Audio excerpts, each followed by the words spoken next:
Okay, we are live streaming now, and I have a special guest today. And this gentleman's name is Ed Franklin, the host of the No Limits podcast, joining us here today. How you doing, Ed?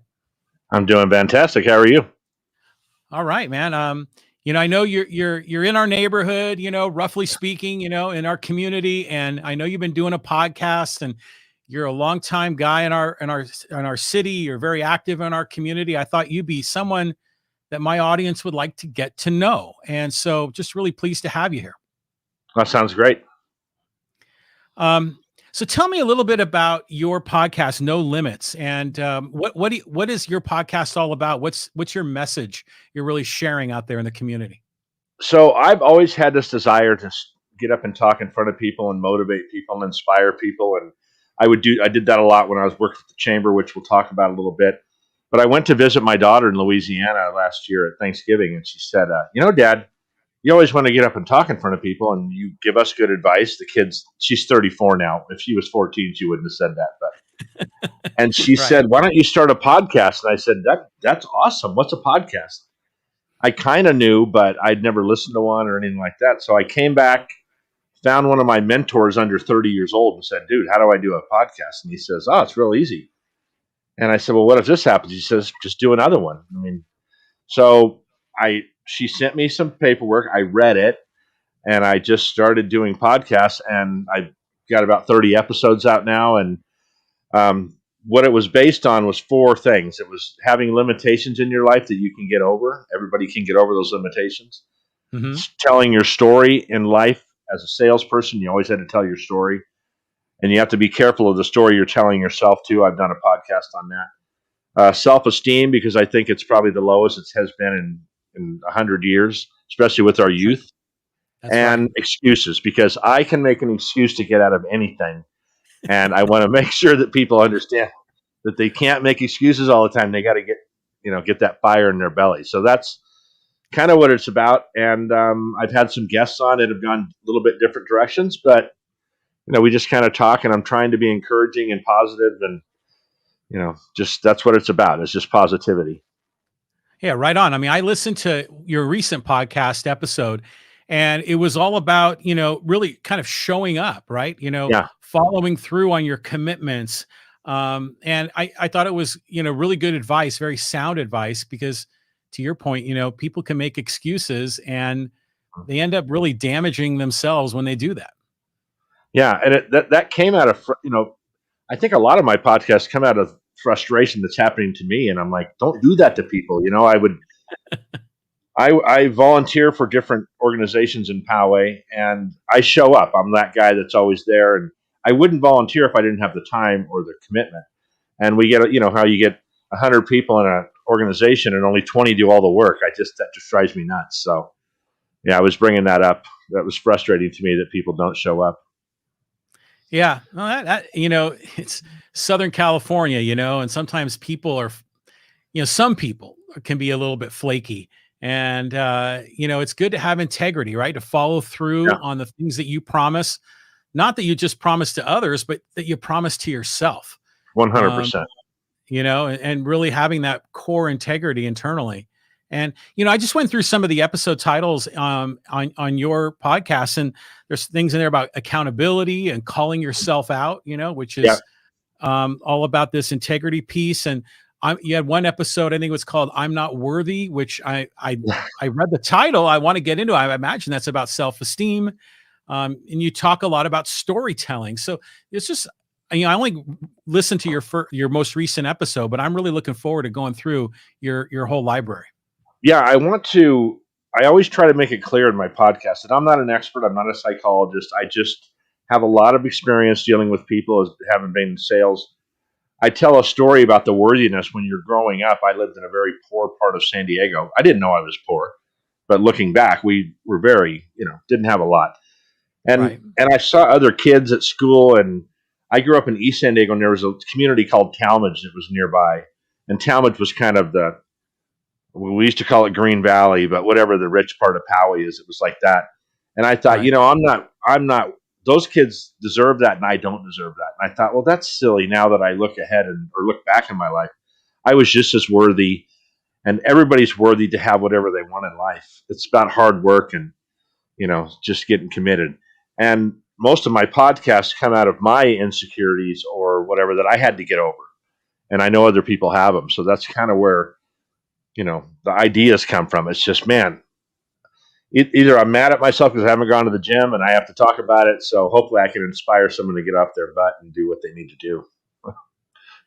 Right on. By the way, we got a comment here on the live stream. Mike Ryan says, I grew up close to this guy.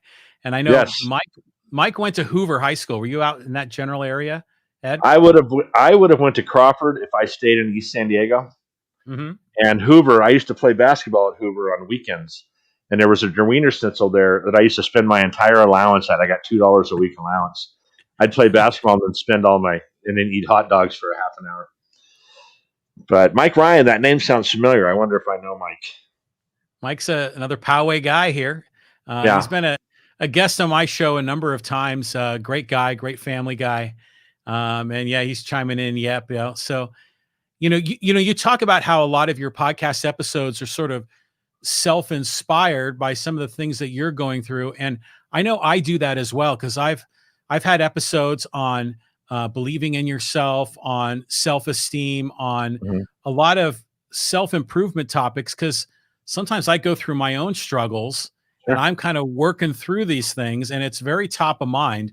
So it becomes, I think, really good content to share, because sometimes we think that we're the only ones that are going through those Yeah. troubles, when really everyone's going through these things, but in different ways and to different degrees. So we can learn from each other. So a funny thing, I told you I have 8 kids. I have 7 daughters and a son. And my son Wow. had befriended the owner of this company I was working for through church and this and that. And he asked me some advice one day, and I gave it to him, and he just kind of, yeah, whatever. And then the following week, he came back to me and said, hey, Tom told me this about that question I asked you. And I said, yeah, son, I told you the same exact answer, but because I'm your dad, you listened to somebody else. Right. And that was kind of the podcast too, was what, maybe I can get through to your kids better than you because you're too close to the situation. Right. And I might have less information, which makes me more open-minded, if that makes any sense. Mm-hmm. I just really believe that there are no limitations in life. I just met a guy in a wheelchair the other day. He's been in a wheelchair since 1976. Whoa. He's had sales jobs, VP of sales jobs. He runs a organization now, a nonprofit. And I'm like, that guy, this whole hour and a half I was with him, he never once complained about that wheelchair. He just got on with his life, And it had to be burdensome over the years, but he just chose not to complain about it and move on. And we hear those stories all the time from other people. So, this is all really good stuff here. I mean, because we all need content, out there. We're all battling, fighting the good fight, working to help our family, help our business. And we go through a lot of these personal struggles. We get inspiration from people like, the gentleman in the wheelchair that you spoke about. And when we have those little nuggets of positivity or success, or people that have overcome great challenges, it sometimes kind of builds the fire within ourselves to become better. Yeah, there's a podcast I did with a gal named Sylvia Molina, and we kind of grew up in about the same areas. And I said, on paper, we shouldn't even have succeeded. We should be dead, drug addicts, whatever. I mean, really, if you look back, but we overcame things. And I described my podcast in the beginning that it was just my way of putting my arms around people and saying, look, everything's going to be okay. Sometimes you just got to take a deep breath. There's going to be hiccups in life. You're going to lose friends. You're going to lose family members. You're going to fail sometimes, but you just got to get back up. And I wanted to be that voice that said, hey, if you contact me, if you feeling bad, if you're thing, and I can talk you back into loving yourself, because that's what we do. We start to unlove ourselves, right? We look at other people. I always tell my kids, Wow. When you're making decisions based on what to tell your kids, if you're making a decision based on what to do in your life, tell me what you would tell your kids, because you would never steer them wrong. You would always give them the best advice you had with the information you have. And sometimes we need to look in the mirror and give ourselves advice that we would give our children or somebody we love.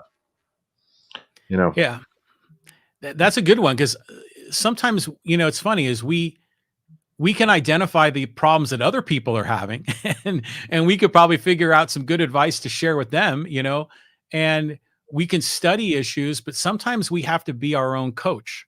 Yeah. And 100. sometimes we have to talk to ourselves almost in the third person, so we can try to objectively look at our situation in life, the problems that we really have, what the reality really is, and then really what we need to do next.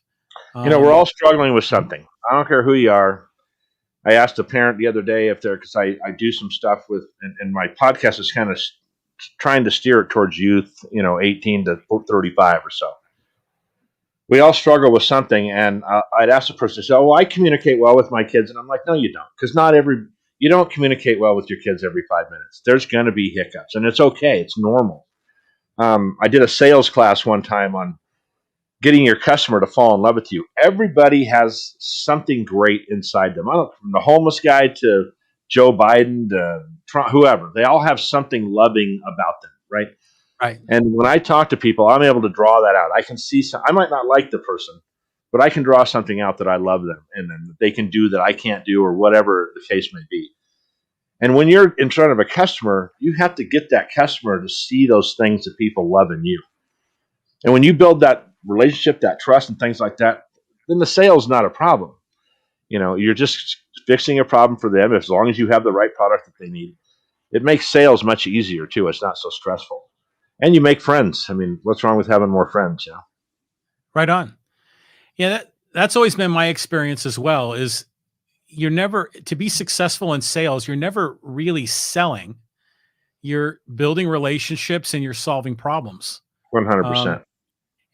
Um, and we, at some point we kind of do that naturally, right? Because we've been in a career in some form of selling, you and I both, where that's just, just sort of the standard protocol of how we go about our day. Yeah.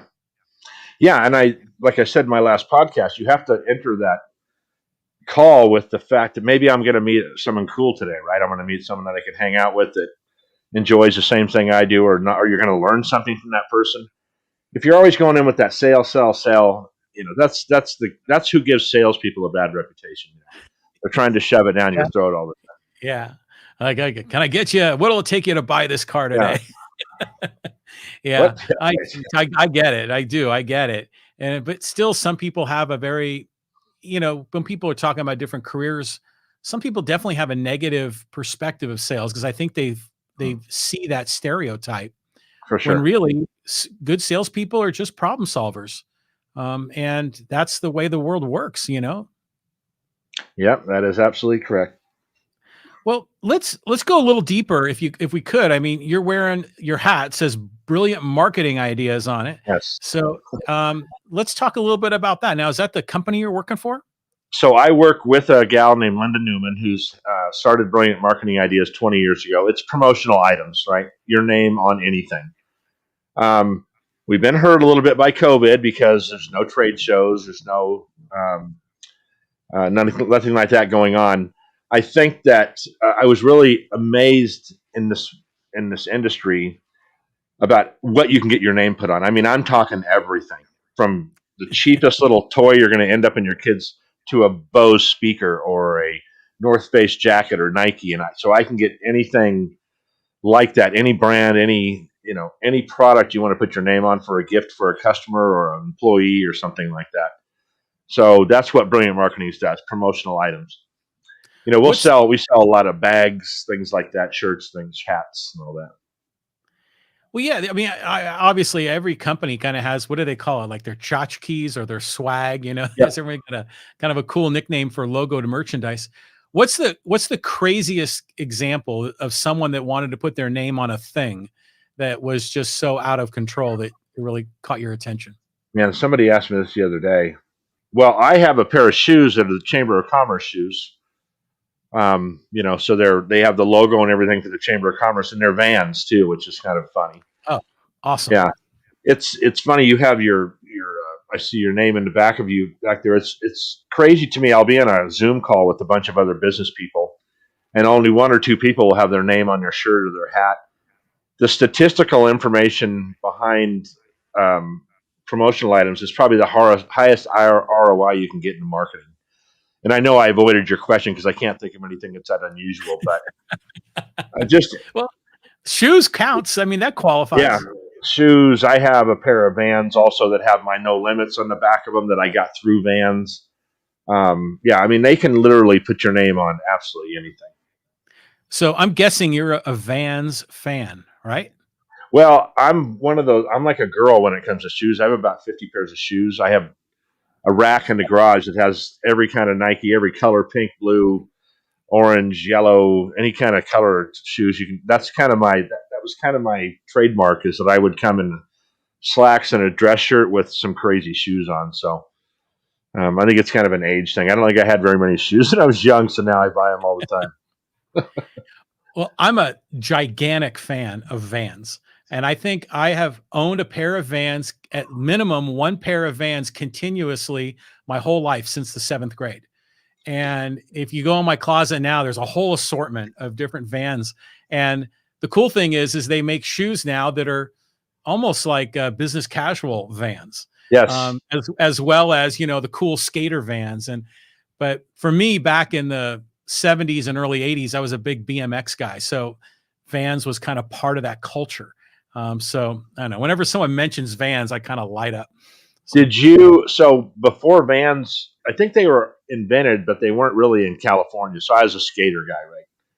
In the '70s, I was like Dogtown, the Dogtown movie. oh yeah, That was oh me. yeah, That was me growing up, right? That was we were going into swimming pools because of the water shortage, yeah. and That was we all used to wear great. these deck shoes that we get at you can get them at a drugstore, and we wear those deck shoes and ride our skateboards. Then they finally came out with something like the Vans, and we wore those all the time. You have a pair of Vans on your website. I saw them. Oh You have a yeah, picture yeah, I on do. your website. Yeah, I noticed your shoes. That's a little weird, but I definitely noticed. Well, that's it's a funny thing. So, and then you're talking about you had the custom shoes made for you when you were at the chamber. I don't know if you're a Padre fan, but you see some of these Padres have these custom shoes that are Oh made yeah, just for some of the events. It's pretty cool. yeah. I mean, you can get anything, dude. I mean, that's what I was explaining to my kids about how when we were kids, we just didn't have access to everything. They've got access to absolutely anything, and positive and negatively, right on the internet and all those things. When we were kids, what were there 5 shoe stores? Now there's 550. Plus you can go online and find. I mean, everything's so accessible. You can just get anything if you have money, Oh yeah, right? Yeah. yeah. That's we're living in a world of abundance. Did you grow up in San Diego? No, I grew up in the San Francisco Bay Area, and then I Okay. came here to go to college, and I never left. Yeah. Good. Awesome. So Mike So, Ryan on the live stream, he chimed in. He said he used to live at Van Dyke and Marlboro. I don't know if that's anywhere oh near yeah, where I you know where grew that up. is. Yeah, I But had he a said, friend that yeah, lived over there. he says he'd like to connect with you, maybe do an episode with him. So Oh, Mike Ryan, 100%. he's a good guy. So what's the best way for Mike to contact you? We'll go through your contact stuff at the end too, but let's Ed just let him Franklin connect. dot no limits at Gmail. So what's Right, above my head at gmail.com. right on. So Mike, reach out to Ed. Um, so let's talk a little bit about you're in the world of brilliant marketing ideas and getting your brand out and getting your name out in the community. You have a history as the former CEO of the Poway Chamber. Can you offer some tips maybe for business people about how best to network in their local community? What are some good business practices that you might recommend? Well, especially since we're coming out of this COVID thing and they're starting to do more live um, events, I think nothing can replace a face to face meeting as far as I'm concerned. And I was very successful at getting a lot of people in one room at one time. So we had over 100 people average over the last 5 events before COVID started at mixers. We had That's a lot. we had 175 people at a mixer in at the Dodge dealer, which was a pre-rodeo mixer, and I was Mhm. good at getting those people. I got a lot of business from that networking. That was my best way to get business. And it's funny when people say, you would if you ask somebody, do you think Nike needs to advertise anymore? I got news for you. If Nike stopped advertising or stopped getting their logo out of there, they would lose business eventually. It might Yeah, for not sure. happen tomorrow, but it might take 3 or 4 years. But it would take them 3 times that long to get that business back. So if people aren't, using people like me, or doesn't have to use me, but they can use somebody, and not having that logo out there all the time, it's a big deal. What happens to chamber people a lot is maybe a restaurant joins the chamber. Restaurant, one of the hardest businesses to run as far as I'm concerned. The hours it takes, the hours that you're there, usually it's from, noon to midnight or something. So it's hard to get to mixers and things, but you got to get your name out there. You ever seen a business will come, a person will say, well, I want to be in this, let's say they're in the shoe business. I want to be in the shoe business and I know how to make shoes. Well, that's not the end of your business. You're also the salesperson, the accountant, and all these other things. So we tried to offer up some education for those people to be able to, the difference between handing an accountant a stack of paperwork versus giving him a spreadsheet is about $2,500 a year, right? I mean, if they have to Mm, go through all that stuff, you're going to get charged. So learning Excel, learning these small things. I said to one of our members one time, I said, you're a salesman. She says, no, I hate salespeople. I'm not a salesman. I said, if you own your company and you're the only one out there representing it, you're a salesman. I hate to tell you. right. So getting into the chamber, my biggest advice for anybody is to get involved. Get on a committee, even if it's a very small commitment every month. But if you can get on a committee and show people your work ethic and just get to know people, they'll start, patronizing your business. Networking is king. I still think it is, even though before we started this, we talked about how a lot of chambers are still doing old stuff. Getting in front of someone's never going to get old. It's always going to be the best way to sell. So look someone in the eye and sell to them. You were a sales guy. When you can tell their emotions. If you say something that they didn't set well with them, you can see it in their face, and you can correct that next sentence. Trying to sell things online and on via email or whatever is very difficult, and you don't have that personal touch. So anytime you can get in front of somebody and tell them who your business is, that's my recommendation, is to get your face and your name out there in front of people. That Right. logo is so important. I mean, I could put up an Apple logo or a Nike logo, and immediately who it is. This is why I use this EF logo. Those are actually my initials, and I put those on everything. I put them on hats. I put it on my shoes. I put it on bottles. I have metal cards that I hand out with that logo, because eventually that's going to keep, people know exactly who they're talking about when they see that logo. It's just important. It's on my hat too. Whoops, I'm backwards here. It's on my hat.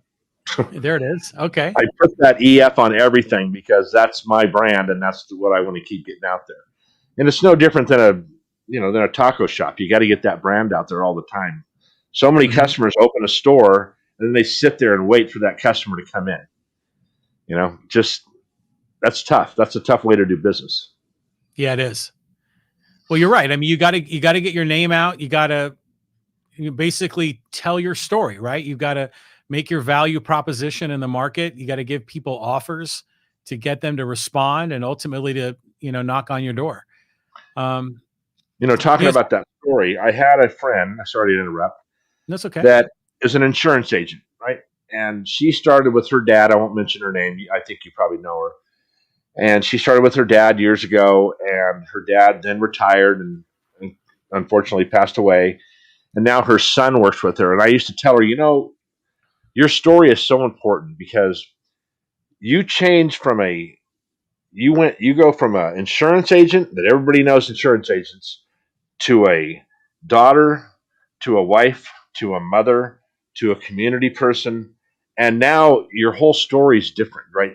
It's not just an insurance agent. It's this woman we know, and we know her kid, and we know her grandkid, and we know her husband. When you start to tell people those stories, and you start, that's when people start resonating with you, because you have the same problems I have, and you do insurance too. And I trust you because I know you've been in the community a long time. That's a way to build that story and build that trust in a community. Yeah. I mean, it's all about, I remember one of my old bosses used to say, it's about building positive emotional relationships. Mhm. And when people know your story, they kind of understand what you're all about, what you're trying to accomplish, not only in life but in business. Um, yeah, I mean, getting your story out is key, and yeah, hopefully the story and the brand, they, and the logo, they all kind of work together Yeah. to effectively tell that. Back to the logo issue. One of the things that I love about logos is when there is a icon, like Apple or like Nike, where you could take away all the words and you just see the symbol, the icon, and you know immediately who it is. Yeah. I have a video from Steve Jobs who talks about Nike, and he says this is when they were first really branding Apple. And he says, Nike never sells you shoes or clothes. They celebrate athletics. Yes. A very different approach to what you're doing, right? So that storytelling piece too, you got that's a tricky piece. I did a podcast on storytelling because you can tell the wrong story too, right? And you could be telling the wrong story to yourself. Oh God. But Yeah. I know I'm bouncing back and forth here. And then back to the logo. My daughter told me one time, she was a marketing major. She said, your logo someone needs to be able to draw your logo. If they can sit down and doodle your logo out, that's a good logo. You notice the Right. biggest companies in the world don't have complicated logos. True. It's right because it resonates more in their brain. And black and white is always good. I always use black and white on just about everything I do. Nice. Yeah. It's interesting, like talking about Apple and Nike, and you're right. They don't sell their product; they sell the experience, or The they sell culture. the culture, the aspiration of what you could be if you are part of their community. Remember back in the '80s, I remember Apple had that whole "Be Different" Mhm. campaign where they celebrated all of these innovators, and they had these crazy videos of Einstein and Amelia Earhart, and they really celebrated these innovators, these trailblazers, and they were associating their brand with them. To me, that was really smart, and Nike That has was done brilliant. that in their own way. You It's know good that stuff. Michael Jordan's brand, Air Jordan, is he still sells more shoes than any other brand in Nike, and he hasn't played basketball in 15, 18 years. And he's still Yeah, outselling every other brand because it's the idea of being a champion and being like Mike. Remember, I want to be like Mike. yeah, Um, I'm a big fan of Michael Jordan, about Steve Jobs, not personally Steve Jobs, but the business part of Steve Jobs. right. He just had this way of coming up with those ideas, right? Those ways that just Mhm. that Apple has more cash on hand than the U.S. government does. I've heard that. You That's think they're incredible. doing something right? Yeah, it's amazing. All from a little apple with a bite out of it. Yeah, I mean they've been able to brand their kind of the coolness of their brand, the concept of the simplicity of design is very special in all the Apple products. I mean, it's incredible. But to your other point on Michael Jordan, it's like, the San Diego State Aztec basketball team, they got the Nike branded uniforms, but they got the Air Jordan version. And they Oh, were interesting. one of only a few selected teams that got it. And boy, those young men on the team were so excited that they were one of those few teams and they got to wear the Jordan logo as a college basketball player. And you're right, he hasn't played basketball in a couple of decades. No, and I could do a whole podcast just on. I'm a big fan, obviously, you can tell, of Michael Jordan and his attitude towards sports. His, I like that he doesn't talk a lot about things. You never see him in the political forums. You never see him doing anything like that. He just had this amazing family competitiveness when he grew up, and they're still close. When he lost his dad, it was obviously tragic, but the family's still close, and they kept that core piece together in their family. And is he conceited? I don't know. He backs it up pretty good. So I've just always been a big fan of his. So I'm his age. So I was watching him, and I was a basketball player going through his success, and I don't know. He sure turned out to be okay, right? Pretty good basketball player. Well, he's a guy that's got a hell of a lot of self-esteem. Yeah, Um, and that's what fuels his competitiveness to be the best. and I'll Um, bet you he didn't. I'll bet you at some point in his life, he said that his brother, who's like 5'8" or something, he's never beat him in basketball. To this day, he's never beat his brother. And do you think that probably Michael Jordan had some times in his life where he wasn't feeling super confident? I mean, they say he got cut from his high school team at one point, Right. but he had that core. I think his mom was a huge piece of his life, like mine was, and just always believed in him and knew that he could do whatever he wanted to do. I don't want to get off on a Michael Jordan tangent, but when you find those successful people like that, they usually have that core, right? I have my wife's that same way. She believes in whatever I think I can do. She's behind me 100%, pushing me to go. And I mean, I get to a point, you do too, where you're just like, I'm not getting up today. I mean, there's just days when you're like, I'm seriously going to go do this again. But you fight through and you get up. And this is what I'm trying to encourage people that are young, that you're just going to have to fight through sometimes. We can't coddle you every 5 minutes. There's no trophies after you're 18. Right. For sure. Yeah. I mean, especially, for you and I, we're business people. We're not necessarily a one cog in a big corporate machine. We're Yeah. entrepreneurial. We're self-starters. Every day we've got to find that motivation to really pick up and go, because there's no one else to kick us in the butt except ourselves. The last I have jumped off the cliff, dude. So the last 6 months since we moved from Poway, I lost my job during the COVID. I had another job that, because for COVID, I haven't done much business in brilliant marketing ideas. And I finally went to my wife and said, you know what? I'm not going to do something anybody else wants me to do anymore. I'm doing what I want to do. And it's moving. I'm manifesting some things in my life on accident, I guess, or maybe it's the universe moving in the right direction, like meeting you. I mean, I never would have met you if I didn't have this podcast. And who knows where this is going to go. So I'm just staying and I'm just putting it out there, and people are coming back to me. I don't know who Mike Ryan is. He might be the next person that's going to help me move to another area, or I could help him. I don't know. So when you're open-minded like that, you just kind of go through and don't be so, don't wear blinders all the time. And I think that life, I think that you manifest things in your life. I really believe that. So I better manifest a bunch of stuff, or we'll be living at your house in the backyard. Well, good for you for deciding to say to yourself, I'm going to do what I want to do. I'm not going to, be the pawn in someone else's game. I'm going to be the king of my own game. It's just, I know that if I'm doing it my way, I'm going to put more energy into it. I'm not putting anything out there negative. I'm saying, look, I want to help people. And if I can't do it through this way, I'm going to do it my way. And I'm going to go out and virtually put my arm around those kids and say, man, you can do this. You don't have to do what everybody else wants you to do. You can do what you love, and, end up getting up every morning and going, I can't wait to get to work. And that could be, my wife does invoicing for a company. She loves her job.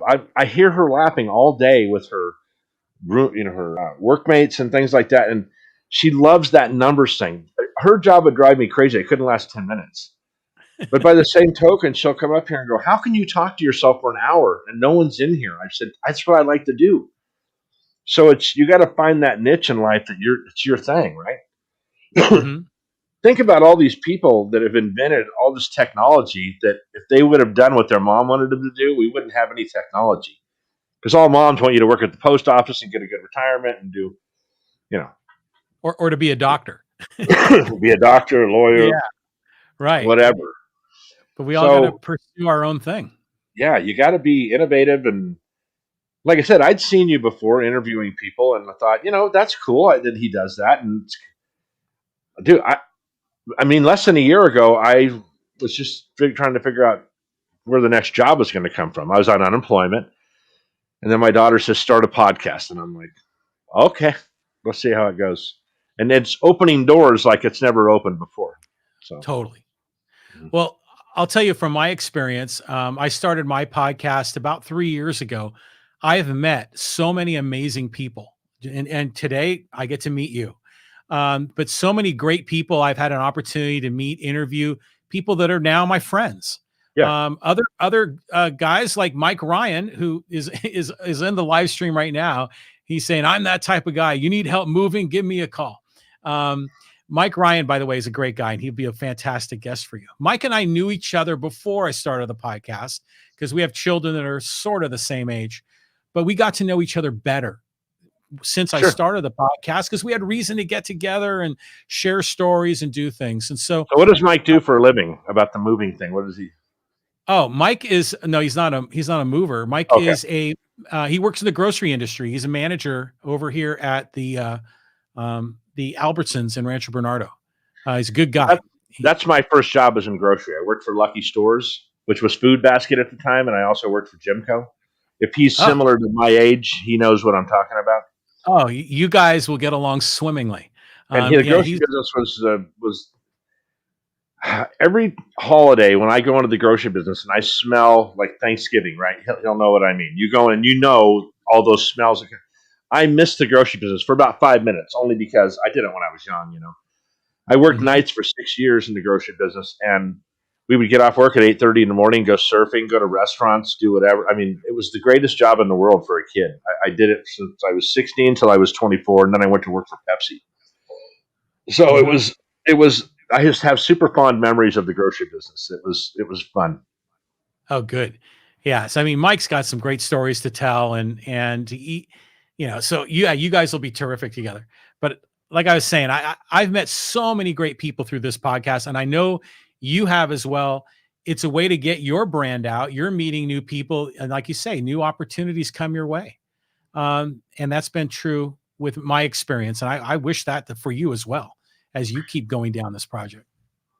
When we were, and I think sometimes I come off as a little corny. I was more of that hard ass. I mean, you can see my arms tattoos. Sort Yeah, of right on. that hard ass guy that this is the way I'm going to do it. In the '80s, you if you did your job, I'll let you keep it. Kind of, that thing.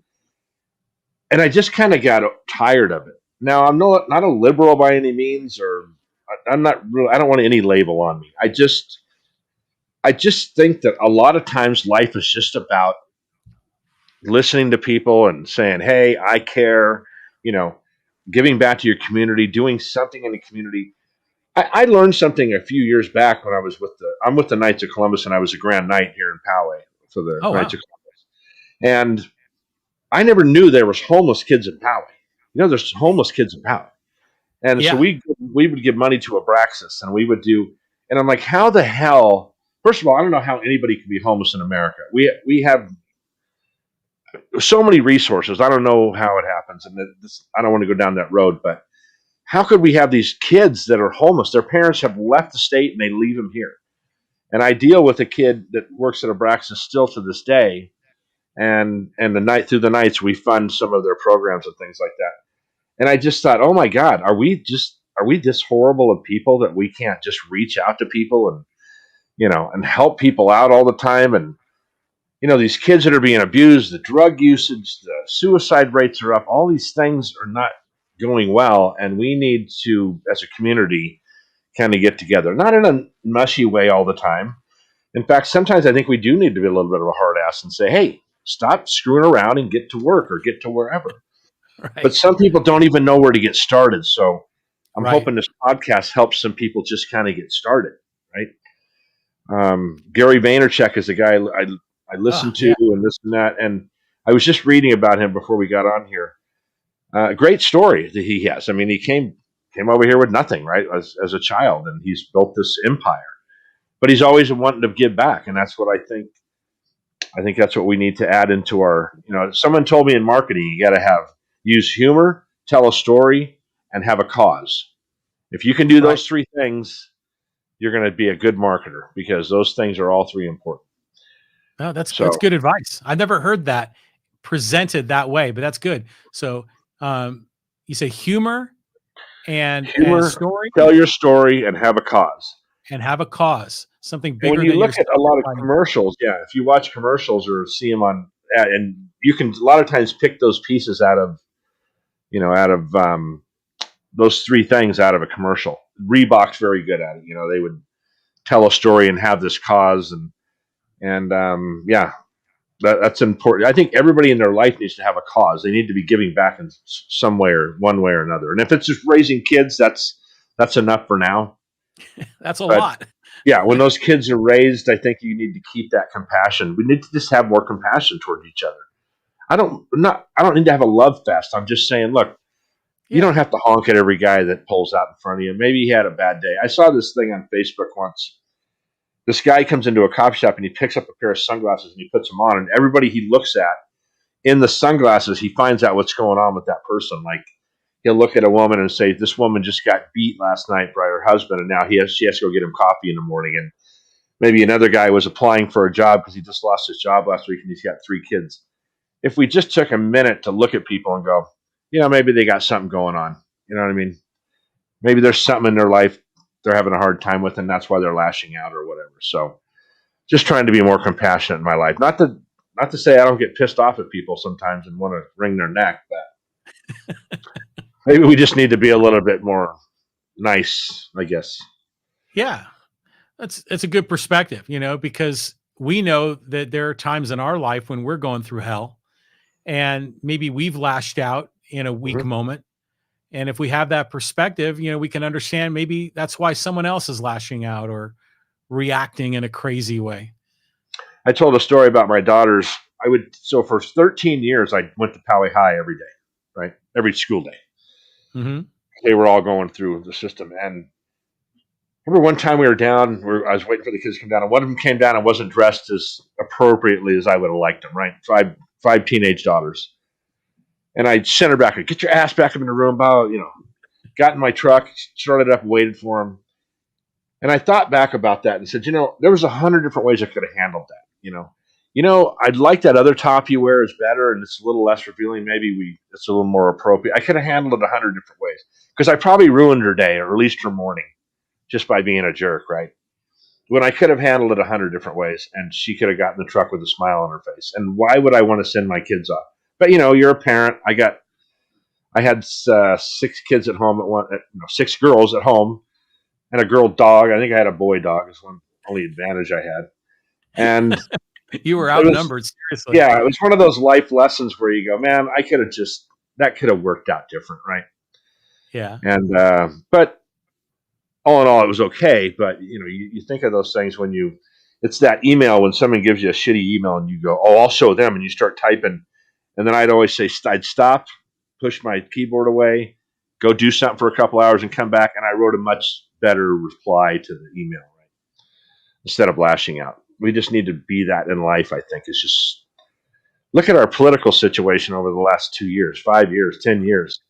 My Oh God, God. did we used to live in the greatest country in America, and we still do, but we're fighting like children. I mean, we're Yes. instead of going, well, I respect your opinion, but I believe this. We have to, shoot, stab, kill, go on social media, blow up, do whatever we have to do. Instead of just going, wow, that's just not how I was raised, so I have a different opinion. It's okay. Right.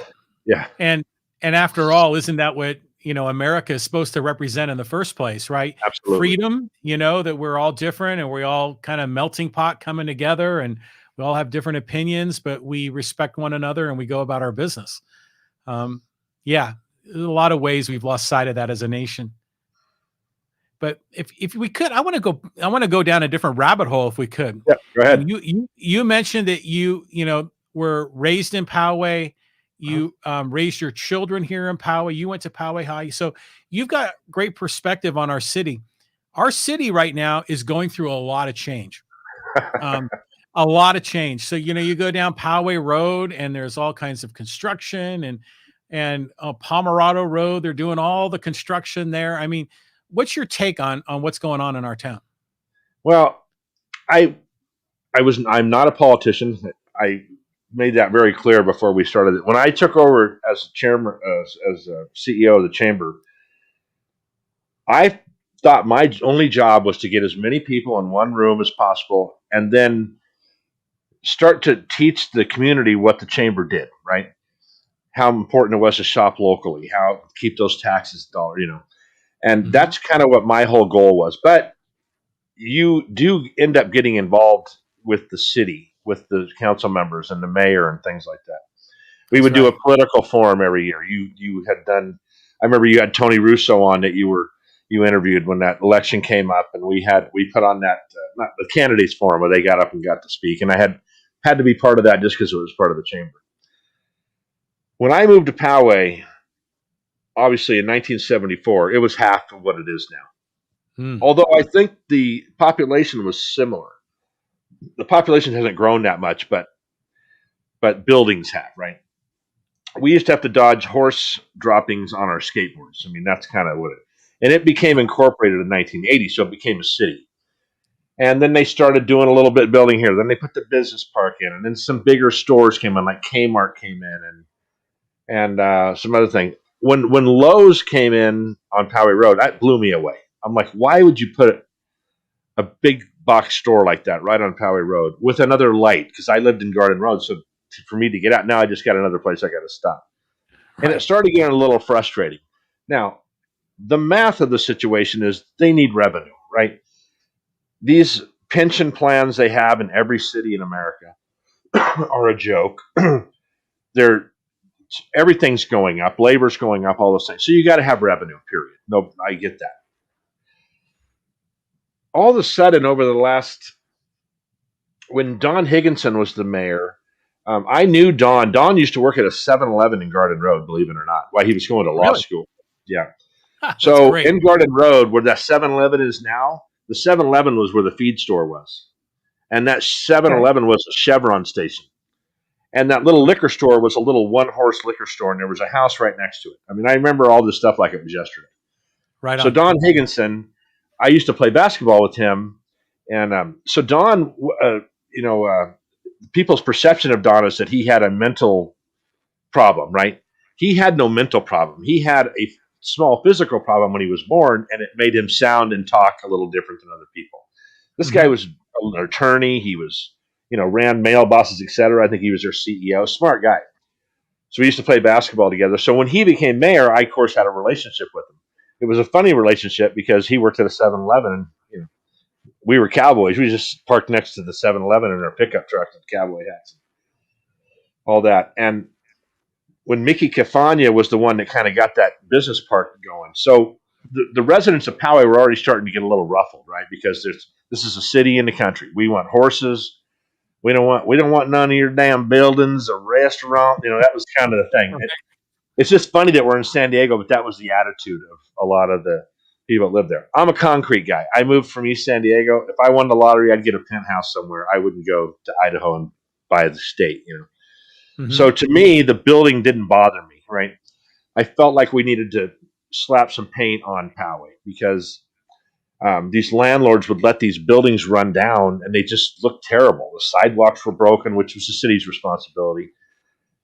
And depending on who the mayor was, and I think Voss had run 3 or 4 times for that position and finally won.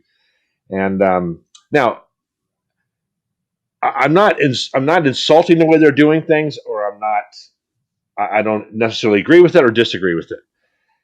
It's hard to manage a city. It's hard to manage people. I think that they probably could have spread this construction out a little bit so it wasn't all happening at the same time. Because I go to Poway quite a bit, and I'm like, I can't. It takes me forever to get out of Poway. It took me 25 minutes to get out of the Walmart parking lot the other day because they had Hillary under construction and all that. And then my friend told me he was almost late to the meeting because Pomerado was going. So I'm not quite sure what the timing is on that, and it'd have to be brought to the city manager's attention. They may have to spend some money in a fiscal year. I don't know what it is. So I guess the answer to your question is they're pissing a lot of people off right now. These condos that I agreed, I was on board with them to build these multi-unit condos where they had businesses underneath them and condos on top. It's turned out to look like it's going to be a lot more than I thought in the beginning because they're going to have them all over the place on Poway Road. That the project behind Five Guys, the outpost, that is frozen right now. The contractor ran out of money. Right. That's a mess. they've got their hands full, and they have an election year coming up next year for the mayor. So, Right. man, I don't know. I don't know what to tell you about it. I agree with part of it. I think that it looks like it's been a bad plan, but I don't know the inner workings of what's gone on behind the political scene. So I don't go to the council meetings or anything like that. But people have a legitimate bitch right now. It's a mess in Poway. It is. And my take on it is, yeah, they need money because their expenses are rising at City Hall. I mean, right now there's this big crisis about we're not paying the firefighters enough, and a lot of the firefighters are leaving. So they need more money to pay more people. So they're trying to generate more property tax revenue, maybe some more sales tax revenue. That's been one of the criticisms has been Poway Road. There's, I guess, 3 major projects. Yeah. And I know there's one gentleman in town, Chris Olps. He says, "Can we just do one before we start the second?" Which is a fair argument. And then on top of it, the whole mess on Pomerado Road, they're like digging it up, and SDG&E's putting in a new gas line, and that's just sort of independent of what the city council has approved for Poway Road. And that's just something that the county, I think, had to approve, and we had to go along with it. And they still haven't started yet at the farm in Poway at the old Stone Ridge Golf Course. I forgot about that. Pretty soon. So, yeah, it's a mess. I'm hopeful that once we get through the construction, it'll be easier because right now, there's just all the chaos right now, and all the sudden change. You're right, is pissing a lot of people off in town. Yeah, I guess I'm trying. I would never tell you what my political views are. You can probably figure them out. I would always want to give these people an opportunity to explain what's going on. I mean, they didn't know they were going to hit water. They probably should have known that. I was in construction for a long time. They figured that shit out usually. They could have stuck a stick in there and went, well, that end's wet. That's probably not good. But, I mean, there's ways. They have tools for that stuff. Right. We left church. I still go to St. Gabriel's. So we left church the other day. It took me 40 minutes to get home because they were doing, on the Sunday, they were doing the slurry on Twin Peaks. And I'm starting to go, oh, come on. How the hell am I even supposed to come to Poway now? I can't go down Pomerado. Can't go down there. Yeah. So I give them the benefit of the doubt, but I don't know, man. It keeps getting worse. 2 things cities do that I don't understand. They have horrible public relations people, right?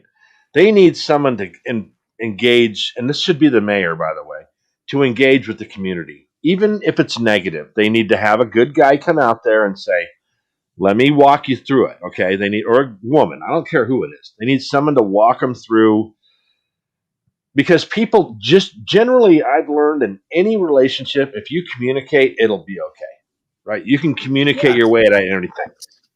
When you're in a city council meeting and a guy gets up and goes, "Mayor, you're a dick," he can't say anything, right? He just has to sit there and go, "Yeah, right." I'm not sure if that's the best way to communicate, because what you get is a bunch of negative input, and if people are listening to it online or they're like, "Oh, that guy sure got him," And then the mayor comes out and goes, "Everything's perfect." It's not perfect, dude. Look out the window. It's like the weather guy saying it's not going to rain and it's pouring, and he's like, "No, it's going to be sunny today." And I'm like, "Get a window, bro." It's like that dog drinking the coffee and the room is on fire. Remember that? Yeah. You ever seen that cartoon? So I think they do a poor job, and this could be any city, of communicating with the group, the residents. And every city seems to get themselves in a really bad financial binds. 58% of the tax revenue in California comes from restaurants. We don't have good restaurants in Poway. I'm sorry to the Poway people that own a restaurant. We don't have those higher end ones. The ones we have are great, and they serve the purpose of what they know. And they know, a brigantine serves this people and taco shop serves these people. We need some higher end restaurants. Is what they were trying to do with the Outpost, is bring in, one of those restaurants. So, dude, I don't know the answers. and they can't pay me enough to take that job, you know. So Well, yeah, I'm with you there as far as, communication is what needs to happen, but sometimes politics seems to get in the way of people communicating or communicating candidly. Um, God, there was, it's funny too because we're worried about everything on Poway Road. We're worried about all this gas line on Pomerado. I forgot all about the slurry sealing that's going on at the same time. yeah, Um, they're doing community and all the side roads, and the yeah, gas line thing was a definite Poway issue. So they brought us out to, when I was with the chamber, SDG&E brought us out to SDG&E and so explained why it was had to happen. And listen, it needs to happen. It's unsafe. What they have there is unsafe. But why do we always wait? It seems like cities, companies like that always wait till now we're in deep shit, right? The pipe they're putting in is smaller than what they probably should put in for the growth. So they're probably going to be revisiting this soon, or again, Um, I don't know, man. Like I said, you couldn't pay me enough. I can tell you that all the rednecks that I grew up with in Poway that still live there are they're pissed. I mean, yeah, they are so bent. People just want to move out of the state. It's not the Poway we grew up in. I like shiny stuff, right? I'm like a typical guy. Oh, there's a Harley, but right, I also don't want 300 Harleys on my street. right. I think it could have been planned out better, and maybe they just got into this because those plans. What they would do is this is a kind of a thing they would do. They'd come to the chamber, these executives from the construction companies, and go, "Hey, look at this bitchin' plan we got. Blah blah blah. You guys on board? You gonna?" And I would say to the board, "Don't.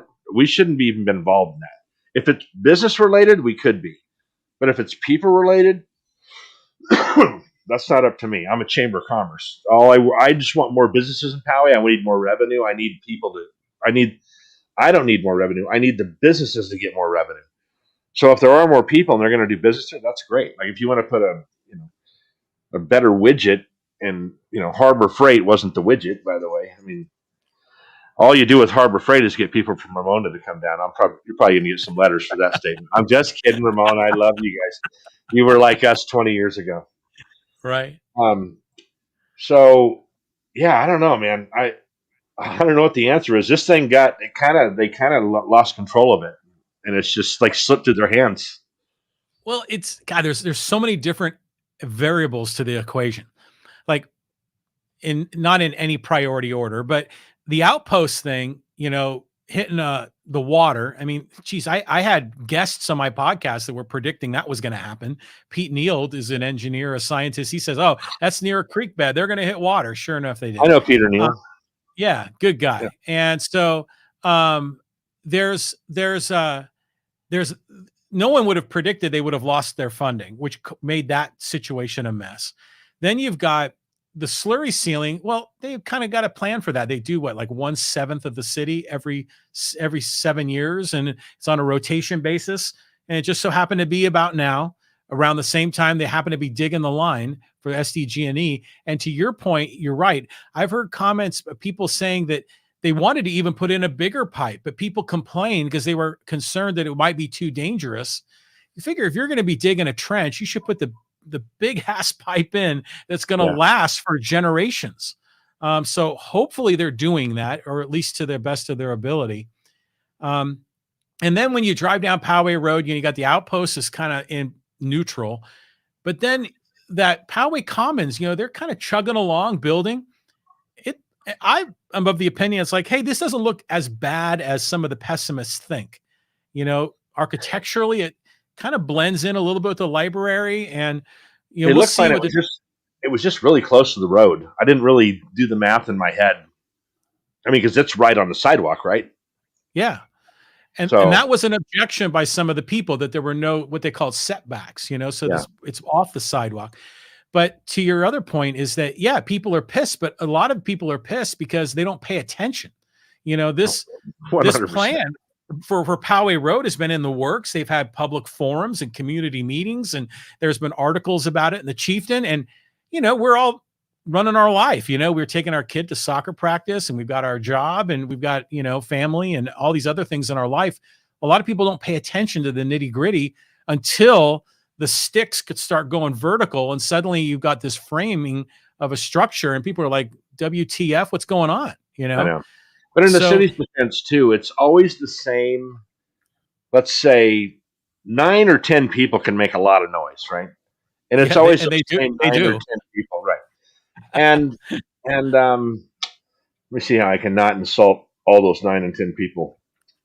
When I would go, I went to a lot of the council meetings for chamber business, and I'm thinking some of these guys, they were a little wacky, right? Little like Yuri, funny guy, the comedian that worked at, was that his name, Yuri? Yeah, Yuri Bolin, he's a good guy. Yeah, He's a he frequent is listener of this podcast. he's a I super like Yuri. nice guy. It's just Yeah, when those guys keep coming through and they're not really getting taken serious. So no offense to Yuri, he's a nice guy. His wife's beautiful. I'd see her at Walmart all the time. She'd say hello to me, um, and listen, it's not like we're paying these guys 300-400 grand a year to be politicians either. I don't even know where I could really insult a lot of people if we stay on this because I yeah. might say something. And here, the Well, I thing don't is, want you to do that's not my intention at all. I have my own agenda in life, and I'm sure I'm not always perfect at it. But there's a lot of stuff going on in Poway, and if they don't look at that and go, "Yeah, this is quite a mess," but in my opinion, if they had a good public relations person, they could go, "You guys are right. You people in the city are right. We're doing our best to hurry this along. We're keeping things clean." Da, da, da, da, da. We did have open forums that you were welcome to come to and talk about, but there's never that. They just don't say anything, and then right. then you're thinking they're lying, right? If you don't either lie to somebody or you don't say anything, and you're just a liar both times. Well, the vocal minority, they're very vocal, and to your point, it is a kind of a small group, and they're persistent and they're focused, and they know how to amplify their message, especially through social media. The city, they got their own communications director that kind of sends out the standard generic messaging. But I think the politicians, some of them do better jobs of communicating with the community than others. And to your point, I think they need to do a better job of sharing the message. But still, a lot of them have tried, but some people just don't listen. So the end result is that Poway is going through all of this change, and it's painful. And there's a lot of people that are angry, and I think it's because they don't know the whole story, or they just Yeah, don't want anything to change. They just want Poway from 1974 when you moved in. and it was funny. We came home. I went to see a play. I went to see a movie premiere like 3 years ago before COVID. And my wife and I left at, we have kids. We don't go to bed at midnight. No, we're like 9:30, 10 o'clock. You got to get up Totally. early. Yeah. We came home. We got out of there and we came through town about 10 o'clock. And we said we should stop and get some. I couldn't find a place to eat. We had to ask the guy at Jersey Mike's to just stay open for 10 more minutes so we could get a sandwich. And we couldn't even sit in there and eat it. We had to take it home. Because everything shuts And, down, right? right. And that's what I think Poway people want. They want to roll up the sidewalks at 9 o'clock and get up the next morning and the birds are singing and the white horses are running. And that's okay if that's what they want, right? And if I didn't want that, I would just move. I like quiet. I grew up around gunshots. I'd rather grow up around no gunshots, right? Yeah. That it looked to when they built that Amazon warehouse up there, which is a General Oh, Atomics owned building. That yeah. looked greasy because nobody knew about it, and then all of a sudden they started tilting this thing up. Yeah. That was a shocker for most everyone. Yeah, so there was things like that would happen, and I'm not accusing the city of doing anything. I'm just saying silence is bad, right? When all these things just pop up and you haven't addressed some other issues you have. So, I think the senior center looks awesome. I've only seen pictures of it. I haven't been over there. That was a It's nice. cool thing to do, I guess. We needed it. It's a nice thing to do in your community. It's funny. This is kind of a political thing. When they want to get rid of Newsom, right, in the state, and I'm like,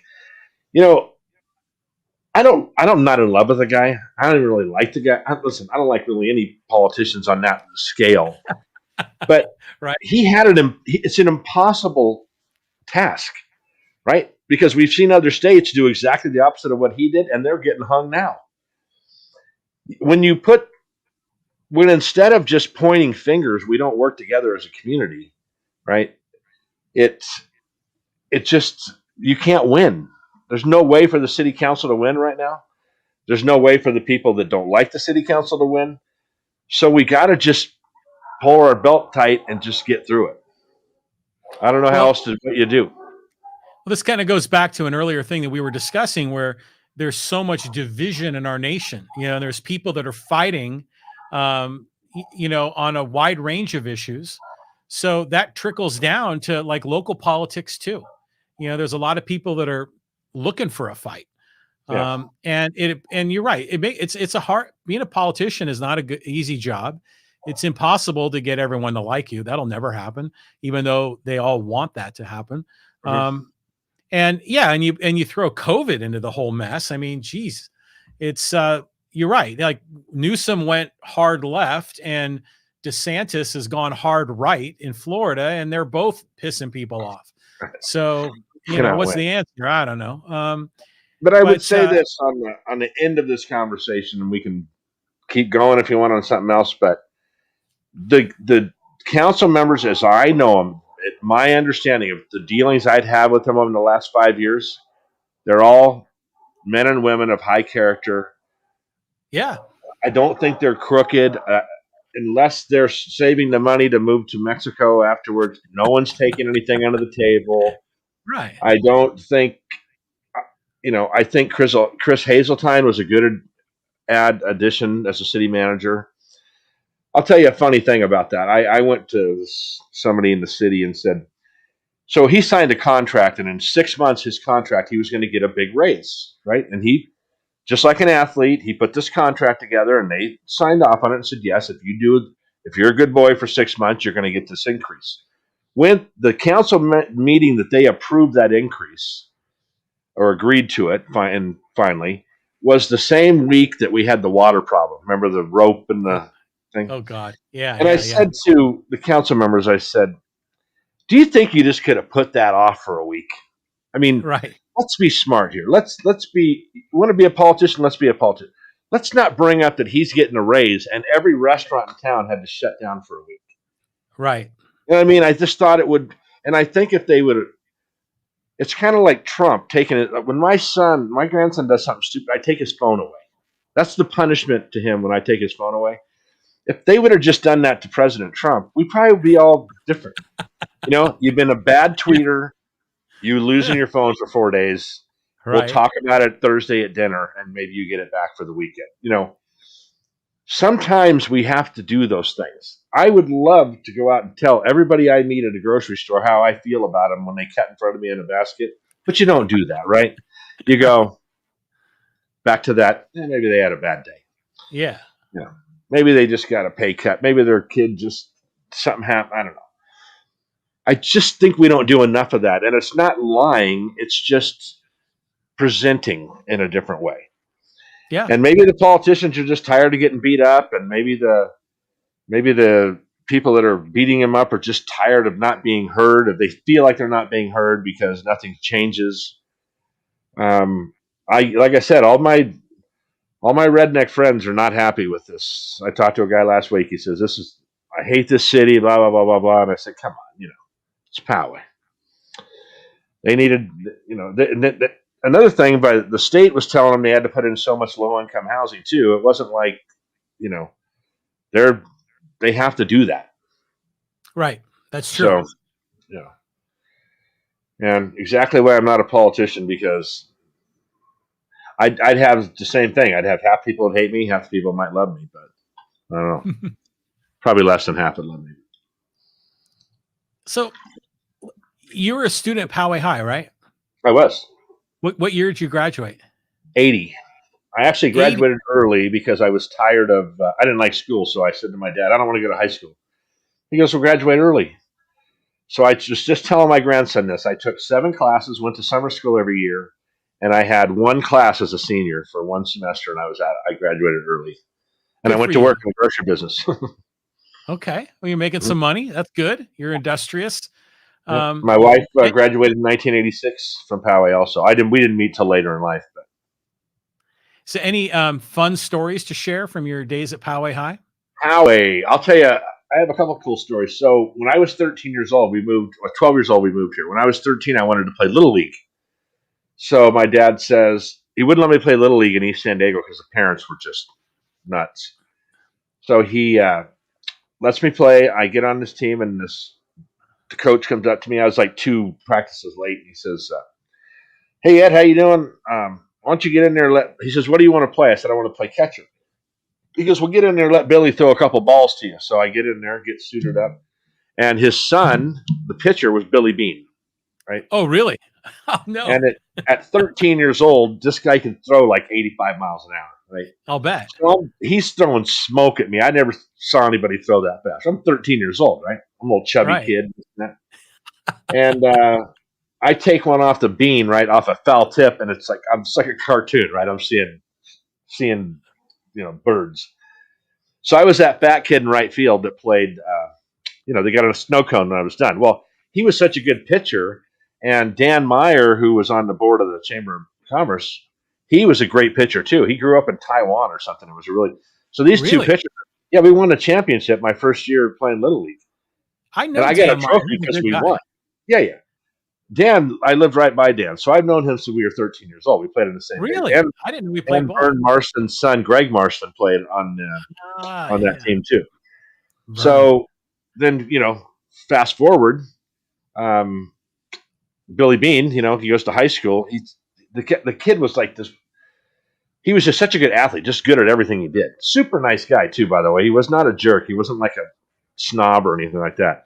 And Mhm. his dad was just so gracious when I came to the team. I mean, he could have said, "That's my son. He's the best." No, he wasn't like that. He was really wanted to help people play. So, yeah. So that's my claim to fame. Although Billy Bean doesn't even know I'm alive, but it was cool that he did so well, and I could say, yeah, I used to catch for Billy Bean for about 2 minutes. But Well, how Poway about High, they make how about well, just a tangent on Billy Bean. Imagine they make a movie about you and they have Brad Pitt star as you. yeah, I I'd mean, like to talk to him about that. I think he's a little full of shit on that one. That'd be like Brad Pitt doing it for me. Yeah. So, but we just watched that movie actually recently, and I had read about it in the book, and and they say that it was, it's kind of the truth. You know what I mean? I'm not saying doesn't deserve. He's doing great. I mean, he's doing fantastic as a manager. But yeah, it was just interesting. And then I went to Poway High. Poway High was fun. So back then there were not as many rules, right? We just got to be fun kids, and I knew a lot of older kids in high school, so I never had the bullying or anything like that. And I played basketball for 3 years there and had a great time. And that where the Performing Arts Center is now, that was a parking lot. That's where the seniors parked. And that road there was called Stone Canyon Road, and that's what people did during the day there. So I'm so old. We had a smoking area in our high school, right? yeah, mine There did was, too. yeah. So no, but we had our athletes were pretty good. We did pretty well in Oh yeah, sports. for sure. Mount Carmel used to beat us up because of kids like Billy Bean, and he had some other athletes on when he was playing. He never played. He always played varsity in every sport. Got a full ride to Stanford. Went to the Mets, I think, out of high school. And I was one of those. I went to work early in high school, so I was really interested in getting a car and all that. And I guess interesting stories. I mean, high school was pretty fun back then. It's much different than it was today. Mhm. And I walked to school or got a ride or rode a bus or did whatever I had to do to get to school. I only missed one day of high school in 4 years. That's pretty good, right? Yeah, right on. I Wow. got a ticket on a skateboard. CHP pulled me over on my skateboard because I crossed the street. I jaywalked, and my dad was so pissed that he wasted his time going. I had to go to court, and and the same day I went to court, I got my driver's permit. So my mom and dad took me to lunch, and that was the only day I missed in high school. When we were Well, kids, that's a good reason. if we were sick when we were kids, my mom would give us castor oil. Remember castor oil? Oh yeah. She'd give us castor oil and a slice of apple. So you're supposed to drink it or take a spoonful of it and then eat an apple to kill the taste. Well, guess what? I never wanted to do again in my life, be sick. So even if I was sick, I went to school because I wasn't drinking castor oil. So Well, good psychological thing for my mom. now everyone's, you got to wear a mask at school, so everything's different, right? Jeez, this is Yeah. ridiculous. But um, I don't know. I don't even want to get into COVID lane. Yeah. That's way. I Yeah, we'll really stay don't want to away. do that. But you're Yeah. right. Times are different now for students, and everyone's, especially around Poway High, it's very competitive, for those kids going through those classes, and there's a lot of social pressures that are very different than when we grew up. Well, and I'm not going to tell you too much about this because it's something that's coming, but you'll know more about it later. I'm involved with two companies that have a platform for an education piece outside of high school or college, right? Oh, cool. It's kind of and I'll tell you more about it. When my kids went to college, they were so beating these kids up about going to, when my kids went to high school, they were beating these kids up about going to college. Yeah. And I've worked with a lot of tradesmen in my life that didn't go to college, but they had formal training depending on what the trade was or whatever. And I really got tired of because I had a couple kids that have degrees. My son has a master's from USD. My daughter has a degree from Cal State San Marcos, another one from Tulane.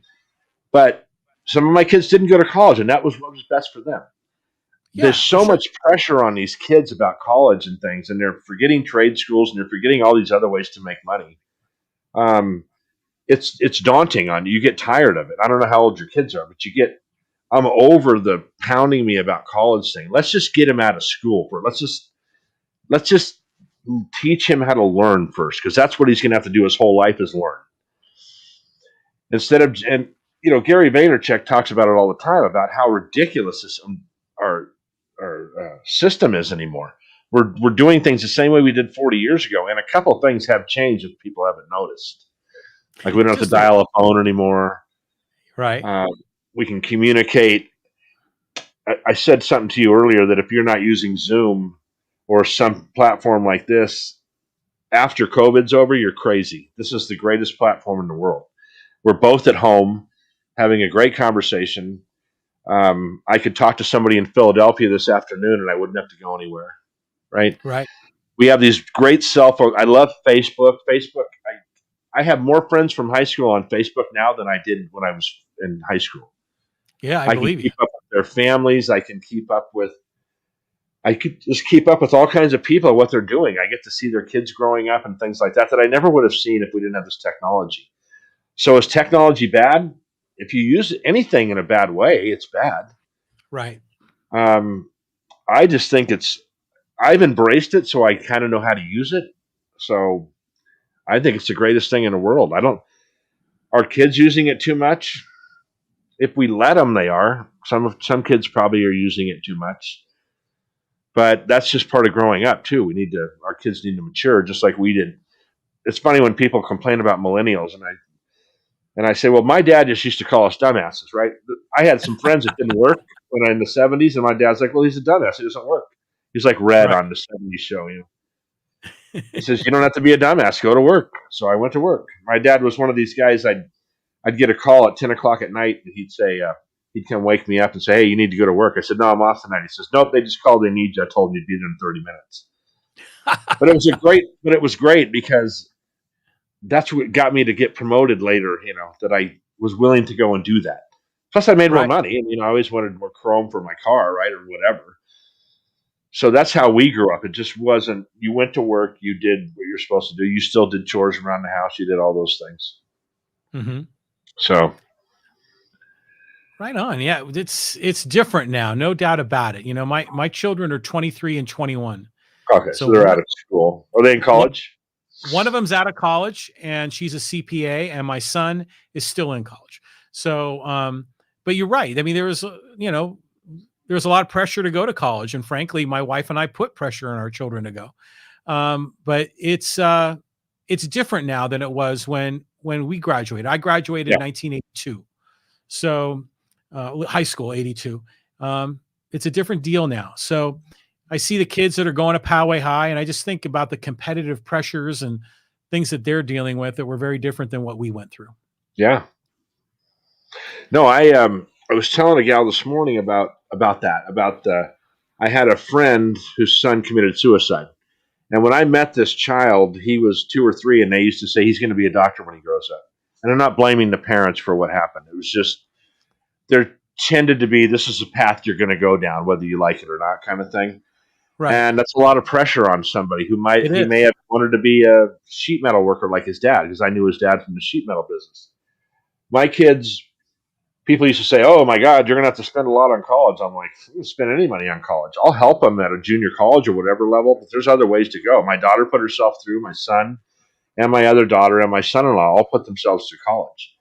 And you know what? I wasn't going to pay for my kids to go drink. I mean, Right. not that, I wasn't going to move them out and do all these things. And I see a lot of parents doing this. First of all, I didn't have the money to do it. And I have some other kids that are very successful that didn't go to college, that learn trades. I have 2 people that do hair and makeup and all that shit, My niece makes 6 figures doing hair, She didn't Good go. for She her. went to school, She went to school and she built up a clientele. She did all the right things. So I'm not sure I would change any of it for my kids anyway. I see my grandkids growing up. I don't know how their parents are going to deal with them, my kids. They will definitely deal with them differently than I did, probably. I tell a story about my neighbor when I was in Poway. I got off work in the morning and he says, "Let's go to the beach today." I said, "Yeah, cool." So I got home and my dad says, "Hey, mow the lawn." So I called my buddy. Remember? Called him up. Oh yeah. Hey, On the rotary phone. Yeah. on a Yeah. rotary phone. And I said, "It's going to be like an hour. I got to mow the lawn." He says, "Oh, no, tell your dad you'll do it later." I said, "You come over and tell my dad I'll do it later. You don't tell my dad." Just telling you, you don't tell my Right. dad I'll do it later. So I said, "I'll see you in an hour." So I mowed the lawn, went to my dad. "Anything else you need me to do?" "Nope, thank you for doing that. Have a great day." It's just different. Yeah. I've, I've been a little looser with my kids, I think, than my parents were discipline-wise. Um, I mean, some of the stuff our parents did, they could have went to jail for now, right? I don't even know. I mean, they didn't beat us or anything, but Right. I can remember I was worried about my grandson walking home because he's 14. My parents used to go to Vegas for a weekend and give me $30, you know, and say, if you need me, call. If you need something, call the neighbor. On the And I rotary wouldn't phone. have, on a rotary phone. So it's Right. funny where since you're not new to Poway, but you know where that Mount Olive Lutheran Church is in Poway at the end, kind of down by Garden Road. Yeah. So that used to be a Zook's Pizza. There used to be a little pizza place in a dirt lot over there, and you could shoot pool, and they had a jukebox, and Leafy's Nice. ended up buying them, so you could get a pizza there for $5, like a giant pizza for $5 back then. Nice. So the $30 was plenty of money. I could get pizza, I could buy cigarettes. They were only 50 cents a pack, and I could get And of course, they weren't supposed to sell them to us, but you went to the liquor store, and the lady's like, "Oh, okay, yeah, here's some cigarettes." Takes our money. And you could get some soda. That $30 would last me a week and a half if I needed it to. Yeah. Yeah. You go there. You get a pizza for $5 for sure. Yeah, Different times, man. yeah, But it's all good. The world's changing, right? Parents are changing, kids are changing, Poway Road is changing. yeah. Um, oh my God. And the way that we sell, the way we communicate, it's all changing in many ways, not all, but in many ways for the good. This is great, man. I love this conversation. This is terrific. I could, and Yeah, the problem is with you and I think we could probably talk for like a week. we could keep And going. we I can do mean, this again. yeah. Yeah. So, anyways, how can people get a hold of you and discover your podcast? What's the best way for them to reach you? So if you go to YouTube and put in Ed Franklin No Limits, you can subscribe to my channel. Then when I do a podcast, it'll alert them. I'm Right. on Spotify, iHeart, Apple. I'm on all the platforms. Not all of them. I was looking at Gary Vee's thing today. He's like on twice as many platforms as me. I just need to find those platforms and log on. Right. They can email me at edfranklin.nolimits@gmail.com. Okay. I'd love to hear from anybody about whatever. I want you to be on my podcast. If somebody wants to be on, or if they know somebody that would be good for me to have on, that's fine with me. We can really talk about anything. I've talked about politics more with you right now than I have in 5 years with anybody. And we only did a little. I know, And because that's it's not okay. that That's I don't. okay.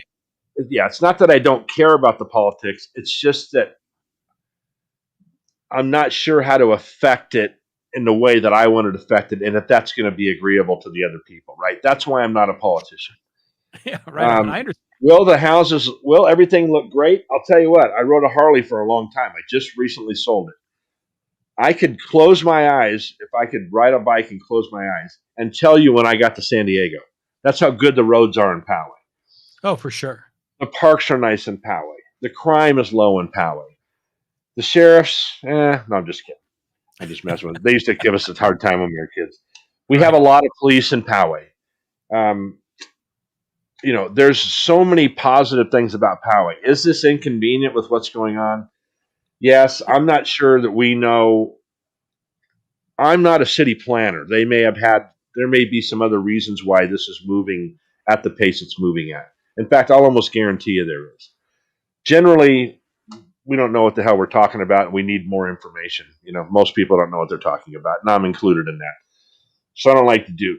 I just know that I don't think the city are crooks. I think they're people of high character, and I I have to trust what they're doing because they're the ones in charge. If that has to change, then you can do it at the voting booth. But it didn't change last time, so obviously the people that voted were very confident in what's going on. Um, and so that's kind of my take on the city. Would I like to see it different? Jesus, I could give you a whole laundry list of things I'd like to see different in the world. But I would have loved to never have to deal with COVID. Right. Me and everybody else. But we deal with these things. Those are those things we deal with, and we get over things.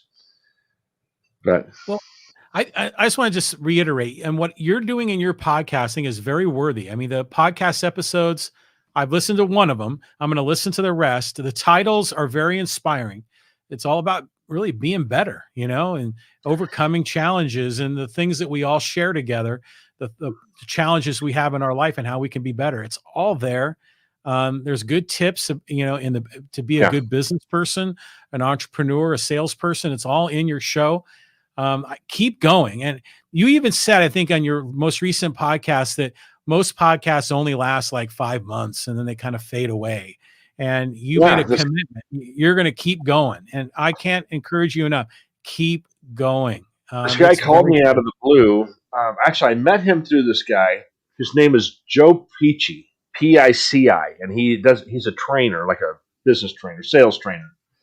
And I got hooked up with him. He says, they had an internet genius come in, or a podcast guru, and they said 90% of podcasts end in 7 months because Yeah, people won't keep doing them, right?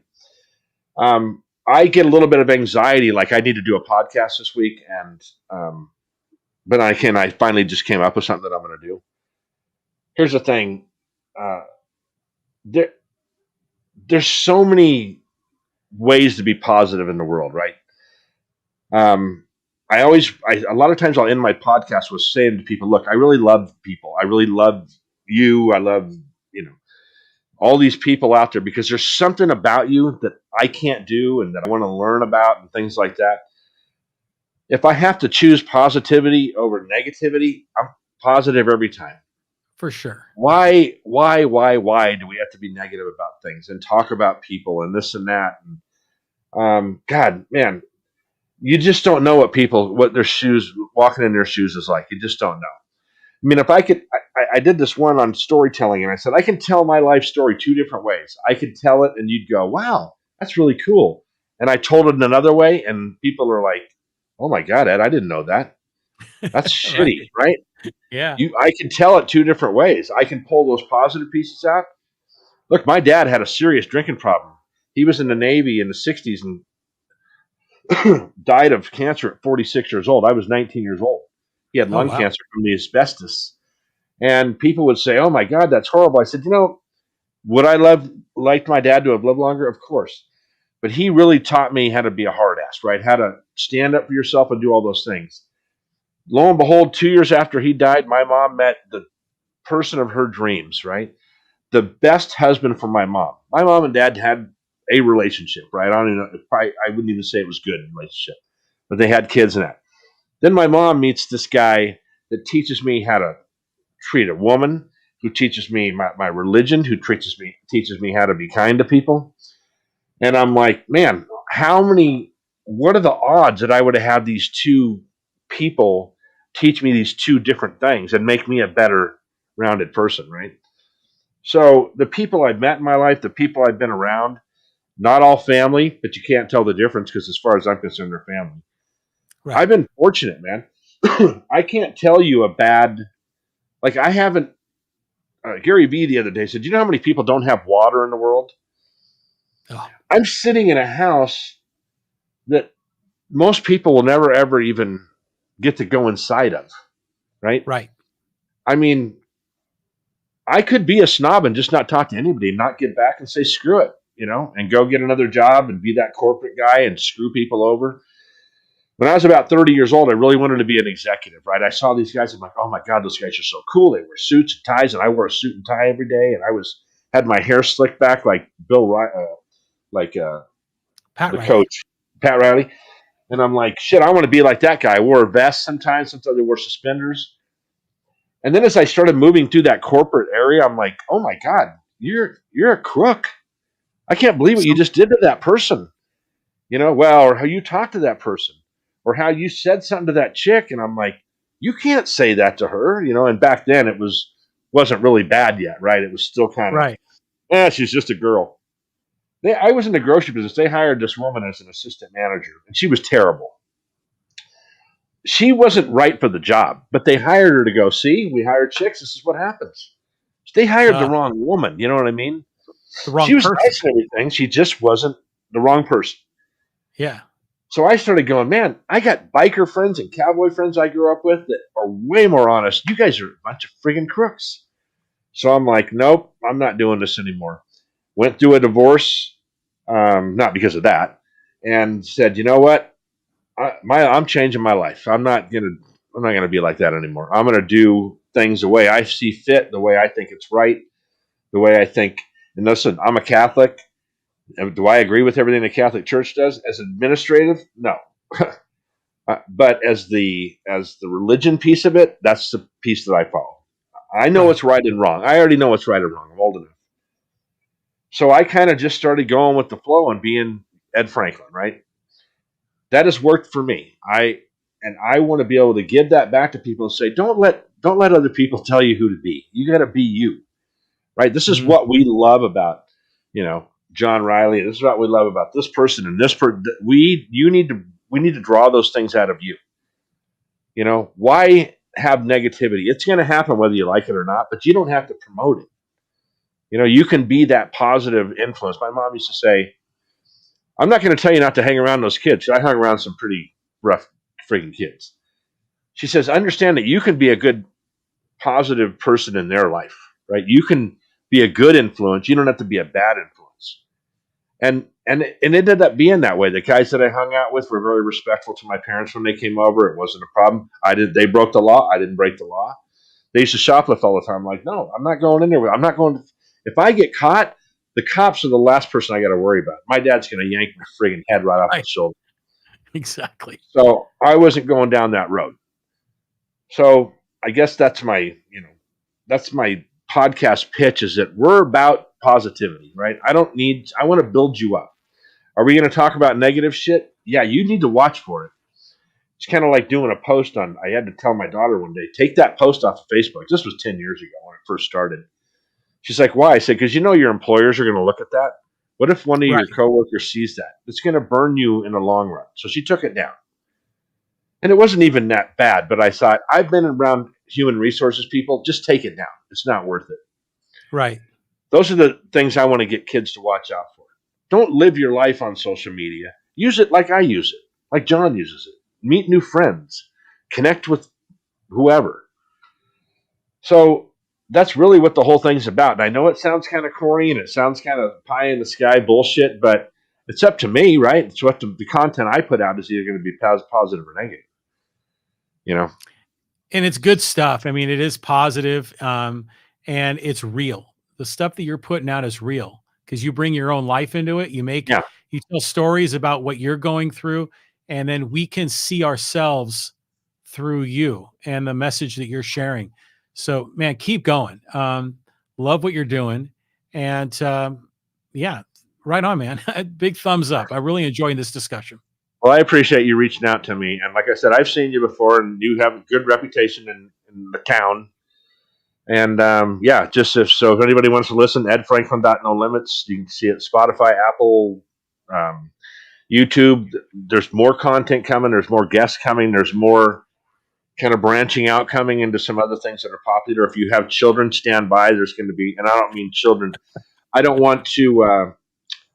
It's 18 to 35 kind of area that we're going to be putting out some content for. What's funny is most of my listeners are my age, so it's just right now because they know me. But I just did a Facebook boost, which just blew me away. The response I'm getting on that for not much money. Oh Facebook is yeah. a good place to advertise. Yeah. And I want to get you on my podcast, so we'll touch base after this and get you lined up. And yeah, see what we can Be do. on. I I think you're would love doing good to. work too. Well, Yeah. thank you so much. Looking forward to that. Yeah, please reach out to Mike Ryan too. He's a good man, and he'll be a fine guest for you as well. So Yeah, I want to until find out if then, I know him. Boy, he sounds like we kind of ran into some of the same circles, so that'll be interesting. yeah, you guys have a lot to share. Where you grew up, the grocery business, Poway. He's a big car guy, so you'll have stuff to talk about I don't for know. sure. But until then, Ed, thanks so much. This has been great. Thank I you. really enjoyed our discussion. Yeah, maybe we can do something next week. I don't know what your schedule's like, but I'll reach out to you via email. All right, my friend. Well, take care, and we'll see you later. All right. Have a great day. Thanks for having me.